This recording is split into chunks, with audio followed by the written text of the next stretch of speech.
SAW bersabda, tidak ada hari-hari yang amalan soleh yang dilakukan padanya lebih disukai oleh Allah Subhanahu Wa Taala melebihi hari ini. Iaitu hari apa? Hari ini hari 1 Zulhijjah. Ya, hingga 10 Zulhijjah. Ya.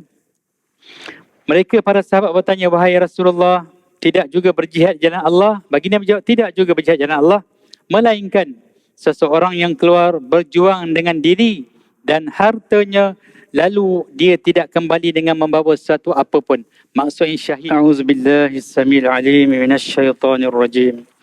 Bismillahirrahmanirrahim. Assalamualaikum warahmatullahi wabarakatuh. Alhamdulillah nahmaduhu wa nasta'inuhu wa nastahdihi wa nastaghfiruh wa nu'minu bihi wa natawakkalu alayhi wa na'udzu billah min shururi anfusina min sayyiati a'malina man yahdihillahu fala mudilla lahu wa man yudlilhu fala hadiya lahu. Asyhadu an la ilaha illallah wahdahu la syarika lahu wa asyhadu anna Muhammadan 'abduhu wa rasuluh arsalahu bil huda wa dinil haqq liyudhhirahu 'ala ad-din kullihi walau karihal musyrikun.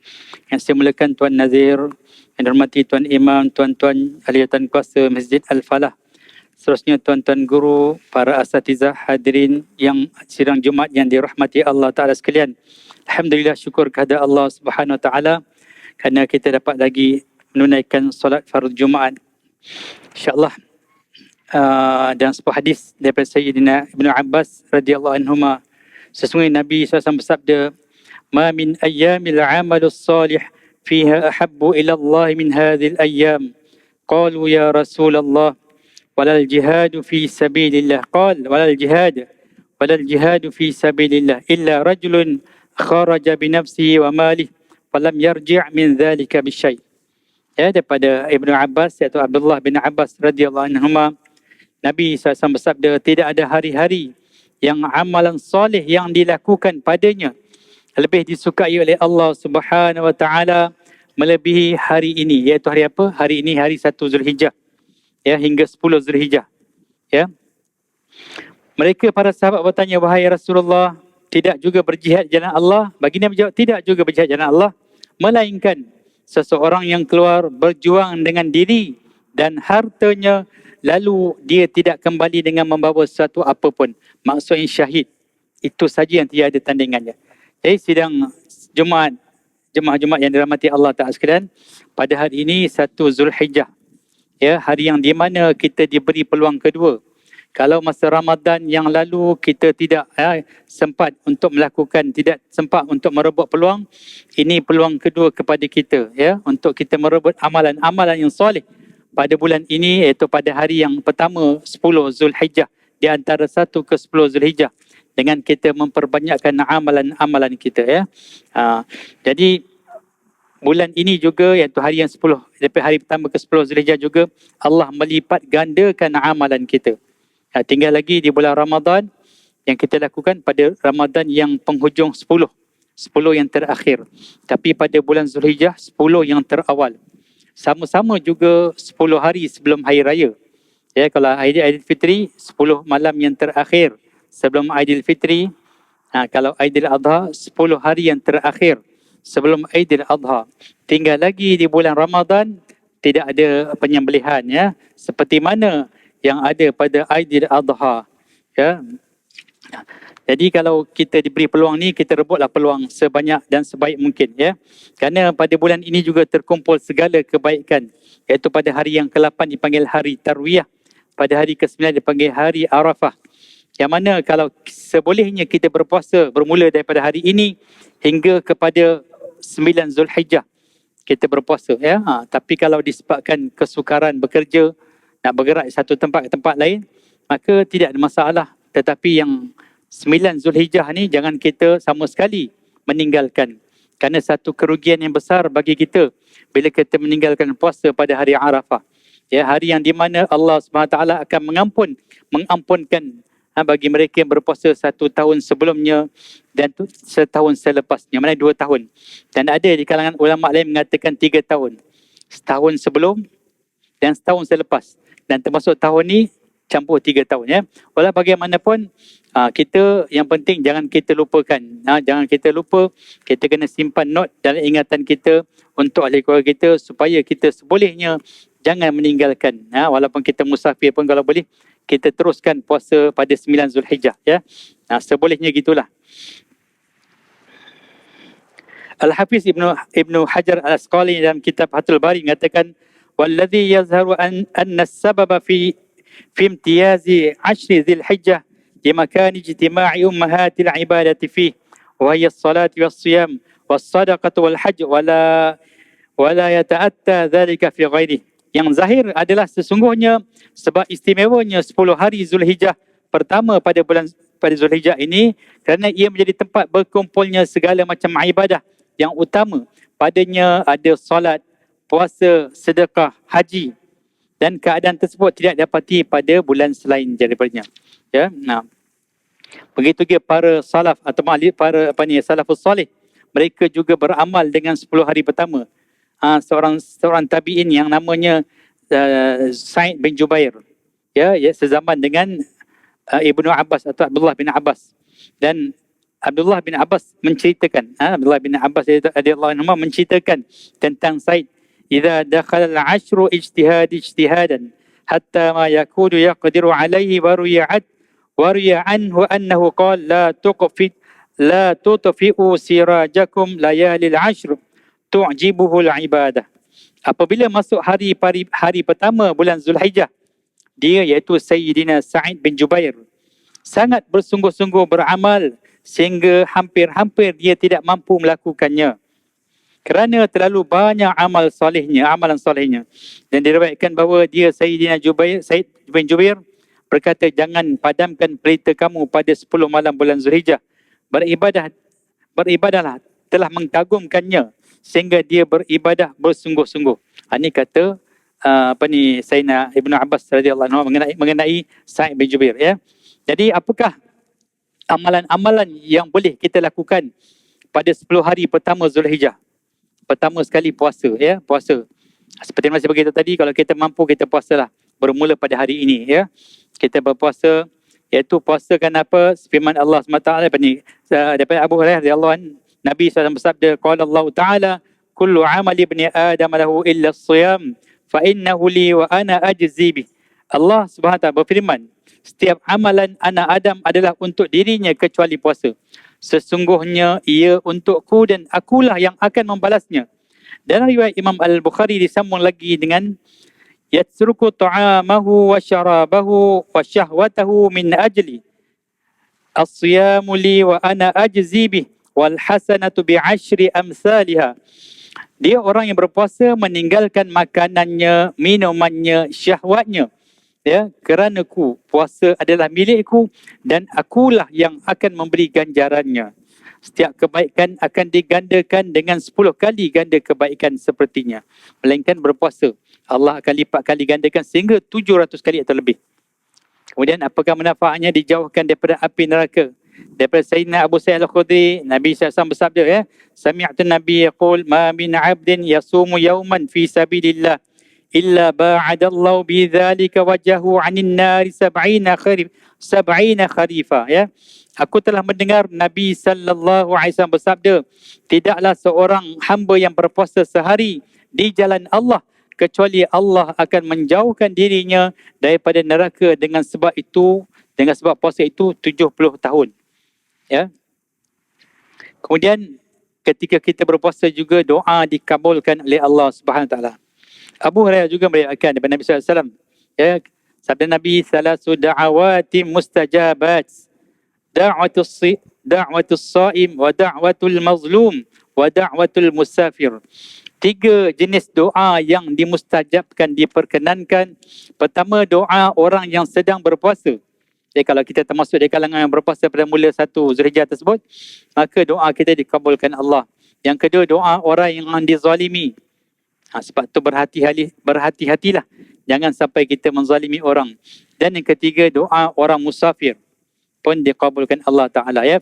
Fadilat puasa hari Arafah 9 Zulhijjah, antara fadilat puasa hari Arafah ialah menghapuskan dosa-dosa kecil yang dilakukan selama 2 tahun.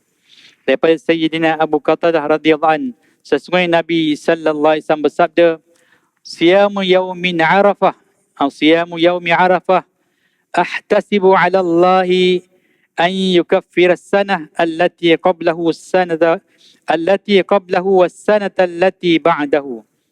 Berpuasa pada hari Arafah, aku mengira semoga Allah mengampunkan dosa setahun sebelum dan setahun selepasnya. Dalam riwayat lain juga, Abu Qatadah meriwayatkan sesungguhnya Rasulullah SAW ketika ditanya tentang puasa pada hari Arafah, baginda menjawab, yukaffirus sanatil madiyati wal baqiyah. Ia menghapuskan dosa setahun yang lalu dan setahun yang berbaki, iaitu yang akan datang.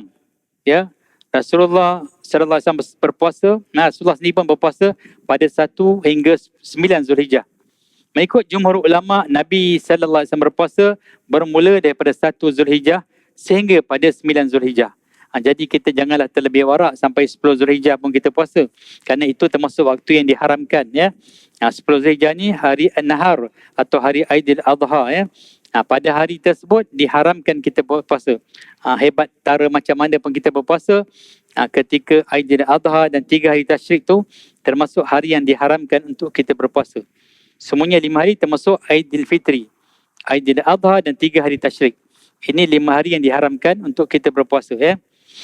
Daripada Hunaidah bin Khalid radhiyallahu anhu, daripada isterinya, meriwayatkan daripada sebahagian daripada isteri-isteri Nabi sallallahu alaihi wasallam dengan kata mereka, kana Rasulullah sallallahu alaihi wasallam yasumu 9 Zulhijjah wa yawm Ashurah wa 3 ayyam min kulli syahrin wa awwal itsnaini min asy-syahri wal khamis. Rasulullah sallallahu alaihi wasallam pernah berpuasa sebanyak 9 hari pada bulan Zulhijjah, kemudian sehari pada hari Ashura. Nabi tak sempat berpuasa 2 hari. Cuma Nabi pesan, kalau ditakdirkan aku hidup, aku akan berpuasa pada 9 dan 10. Sebab tu kalau kita puasa pada 9 dan 10 Muharram tersebut, kalau kita nak puasa, kita puasa gandingkan dengan 2 hari. Yang kita puasa 1 hari. Nabi SAW puasa pada hari yang ke-10. Kan? Tapi Nabi galakkan umatnya nak puasa, puasalah digandingkan 9 dengan 10, atau tidak sempat 10 dengan 11. Ya. Para salafus salih berpuasa pada 1 hingga 9 Zulhijjah. Di antara sahabat yang berpuasa 9 hari pertama Zulhijjah adalah Ibnu Umar atau Sayyidina Abdullah bin Umar radhiyallahu anhu. Ya. Perbincangan hadis Sayyidatina Aisyah radhiyallahu anha tentang riwayat daripada Sayyidatina Aisyah radhiyallahu anha menyatakan, ma raaitu Rasulullah sallallahu alaihi wasallam sha'iman fil 'ashri qatta. Ya. Aku tidak pernah sekali pun melihat Rasulullah sallallahu alaihi wasallam berpuasa pada 10 hari pertama bulan Zulhijjah. Maknanya Rasulullah puasa 9 hari saja. Hari yang ke-10 tu hari An-Nahar, ya, tidak boleh berpuasa. Imam Nawawi mengatakan ada 2 kemungkinan, iaitu baginda sakit atau dalam musafir, atau sakit atau sebab lain. Sayyidatina Aisyah tidak melihat baginda berpuasa pada hari-hari tersebut. Ini maksudnya ada kalangan sahabat Nabi, isteri Nabi yang nampak, ada isteri Nabi yang tidak nampak. Tapi kemungkinan ketika Sayyidatina Aisyah melihat waktu Nabi tidak puasa itu, para ulama mengatakan mungkin disebabkan 2 perkara, sama ada beliau musafir ataupun ketika beliau sakit. Ini diruksah, diberi kelonggaran kepada kita. Hatta puasa yang wajib pun, kan, kalau seandainya disebabkan musafir atau sakit, kan, kita diberi ruksah kelonggaran untuk kita berbuka. Apatah lagi kalau sehingga menyebabkan kemudaratan yang lebih besar, ya. Imam Nawawi mengatakan, walaupun Sayyidatina Aisyah tidak melihat, ia bukanlah menafikan baginda berpuasa pada hari-hari tersebut, kerana ada hadis yang mensabitkan, iaitu hadis riwayat Imam Abu Daud dan lain-lain yang terdahulu, ya.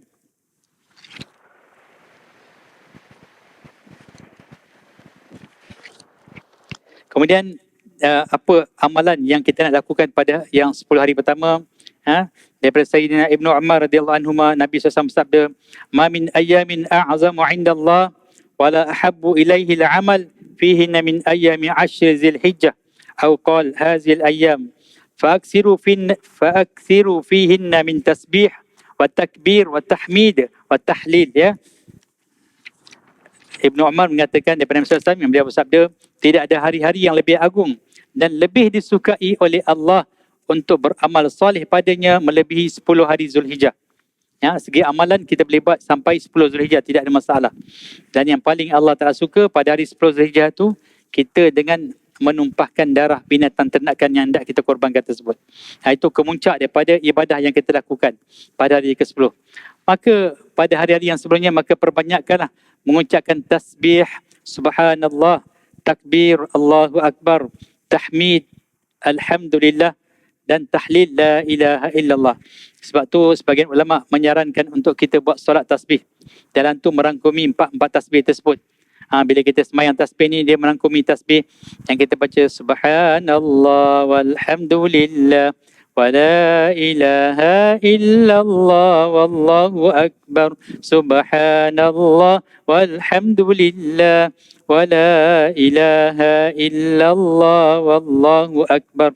Dalam solat tasbih sendiri, kalau 4 rakaat yang kita lakukan pada siang, kita boleh buat 4 rakaat 1 salam. Pada waktu malam, 4 rakaat dengan 2 salam. Kan? Dalam tasbih itu sendiri ada 300 kali tasbih yang kita baca takbir, tasbih, tahmid dan tahlil tersebut. Dia package sekali ya dengan solat tasbih tersebut ya. Kemudian pada hari yang ke-10 Zulhijrah, 10 Zulhijjah ya, sehingga hari-hari tasyrik tersebut, 3 hari tasyrik, maka kita disunatkan, sunat muakkad untuk kita mengorbankan, buat ibadah korban ya, iaitu seperti mana Anas bin Malik radhiyallahu anhu berkata, Nabi SAW bersabda, duhan Nabi sallallahu alaihi wasallam bikabshaini amlahaini aqranain zabahahuma biyadih wasamma wa kabbara wa da'a rijlahu ala sifahihima ya. Nabi SAW berkorban dengan 2 ekor kibas jantan putih bertanduk. Baginda menyembelih keduanya dengan tangan baginda sendiri, iaitu membaca basmalah dan takbir. Baginda meletakkan kakinya di antara leher dan badan kedua binatang ya. Ini biasa kalau kita menyembelih sendiri tu, kita terpaksa buat gitulah kan. Kita menyembelih sendiri, kita boleh menyembelih, kena letak lutut kita di antara leher dengan kepala supaya untuk memudahkan kita sembelih.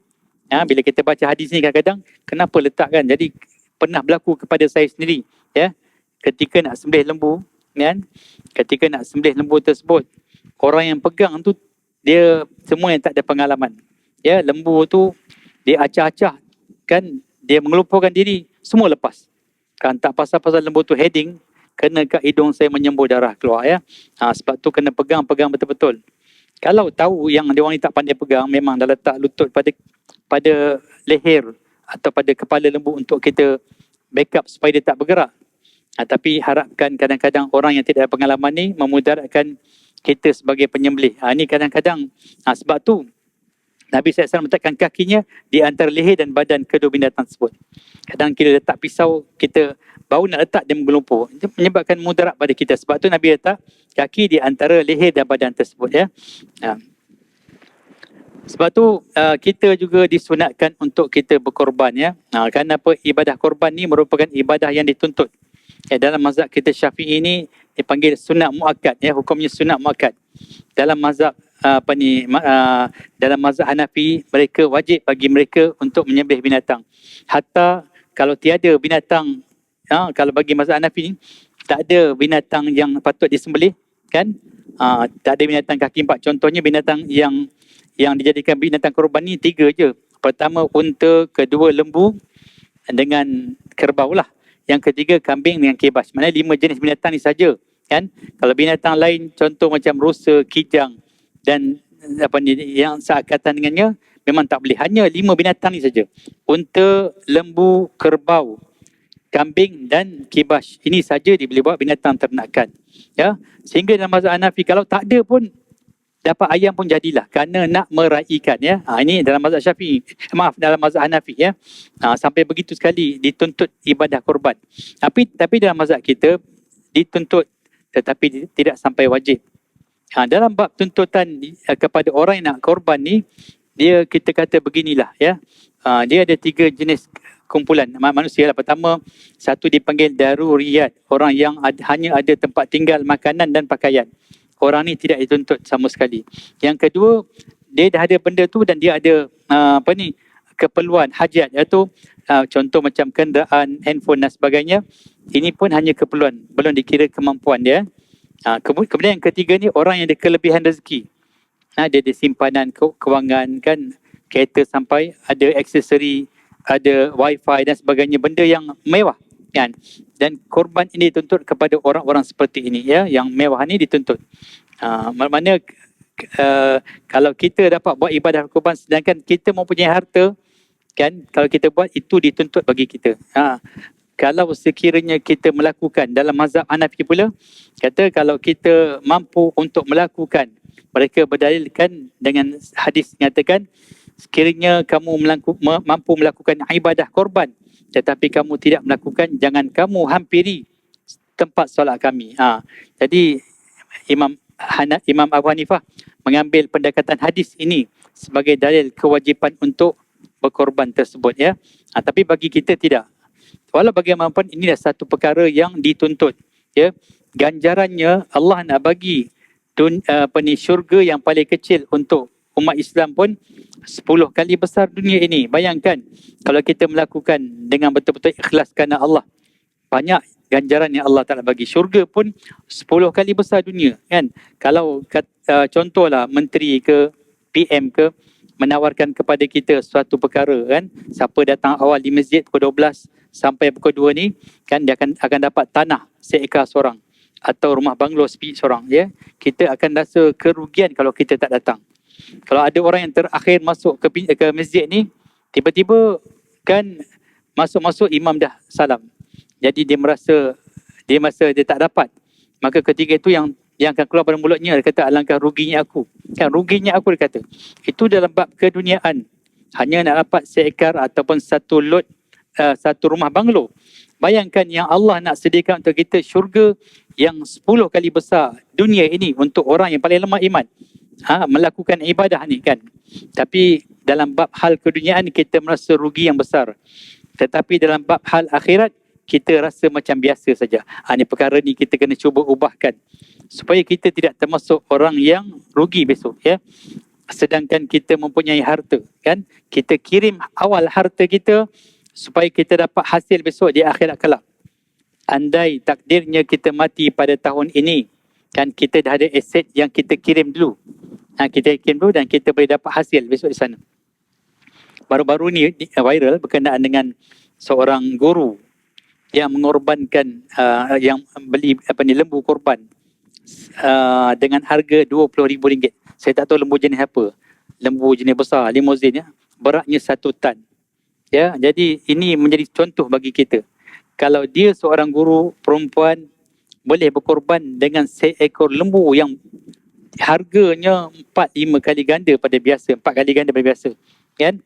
Tetapi kita bukan nak seekor lembu, hanya satu bahagian saja.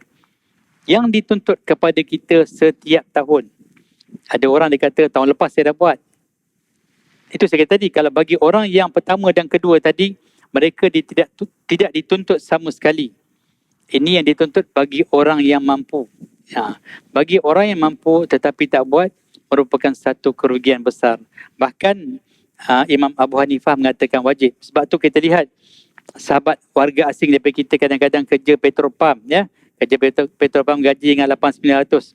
Kerana kewajipan tersebut dia kumpul sikit-sikit. Makan pun tak cukup. Tapi setiap tahun dia melakukan ibadah korban. Tapi kadang-kadang kita mampu. Kan kita bayar bulanan untuk maintenance. Untuk wifi je beratus. Kadang-kadang beribu. Tetapi ibadah korban kadang 700-800 pun kita rasa tak apa, kita dah buat ya. Jadi pendek cerita, ibadah korban ini dituntut kepada kita yang mampu setiap tahun. Kalau umur kita 60, ketika akil balik kita 15 tahun. Dan kita punya duit, ketika itu dituntut atas kita ya. Tetapi berbeza dengan akikah. Akikah ni dituntut kepada ibu bapa kita yang penjaga kita. Kan mereka yang dituntut akikah ke atas mereka untuk dilakukan untuk kita. Seperti mana Nabi SAW yang maksudnya kan dituntut buatlah akikah kepada anak kamu dan pada hari ke-7 dan cukurlah rambutnya dan berilah nama pada hari ke-7 tersebut. Dan riwayat Imam Abu Daud dan At-Tirmizi. Tetapi ini hanya kewajipan ataupun ditanggung ataupun dituntut kepada ibu bapa yang mana mempunyai kewangan sajalah. Akikah. Hatta kalau anak yang lahir cukup sifat yang berlaku kepadanya 4 perkara dimandikan. Kalau meninggal, dimandikan, dikafankan, disolat dan dikebumikan, pun sunat untuk kita melakukan ke atas bayi ini akikah, ya. Kenapa besok anak ini termasuk di kalangan anak yang akan memberi syafaat kepada kita di hari kiamat kelak, ya. Kalau anak yang meninggal sebelum akil baligh, ya. Apatah lagi anak itu hidup, memang dituntut ke atas ibu bapa cuma setahun sekali, tetapi dalam ibadah korban dituntut setiap tahun. Selagi mana kita mempunyai lebihan kewangan, selagi tertuntut, dan sehingga ditawarkan kepada kita ada berbagai. Contohnya, kita tak perlulah beli sampai 20,000, kan? Kalau dia beli, itu yang terbaik, mudah-mudahan Allah terima sebagai hasil yang terbaik yang dia buat. Kerana dalam Quran dia kata unta atau binatang ternakan yang gemuk, yang seafdalnya begitu, ya. Tapi kalau kita nak yang paling biasa pun 701 bahagian. Kalau nak lagi diskaun lagi, kita pergi yang mana contoh di Kemboja atau Filipina dengan harga RM350. Atau mungkin ada murah pada tu, satu bahagian. Tak dapat di sini, di luar negara. Yang penting kita berkorban, ya.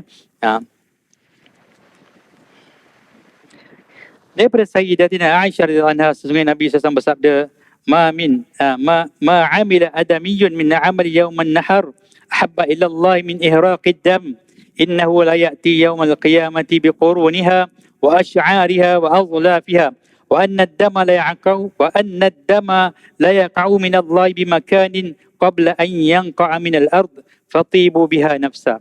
Tidak ada amalan yang dilakukan oleh seseorang pada hari nahar, hari raya Aidil Adha, yang lebih dicintai oleh Allah selain daripada menumpahkan darah, iaitu menyembelih binatang korban. Sesungguhnya ia akan datang pada hari kiamat dengan tanduknya, bulunya dan kukunya. Sesungguhnya darah tersebut akan sampai kepada Allah sebelum ia jatuh ke tempat kesembelihan. Mudah-mudahan dengan sedikit perkongsian ini beri manfaat kepada kita dan beri semangat kepada kita untuk terus kita beramal, untuk kita terus merebut amalan-amalan pada bulan Zulhijjah ini. Yang mana baik daripada Allah Subhanahu Wa Taala. Salah silap atas kekurangan dan kelemahan di sisi, maaf. Saya akhiri lepas yang mulia aku qauli hadza wa astaghfirullahal azim wa billahi taufiq al hidayah. Wassalamualaikum warahmatullahi wabarakatuh.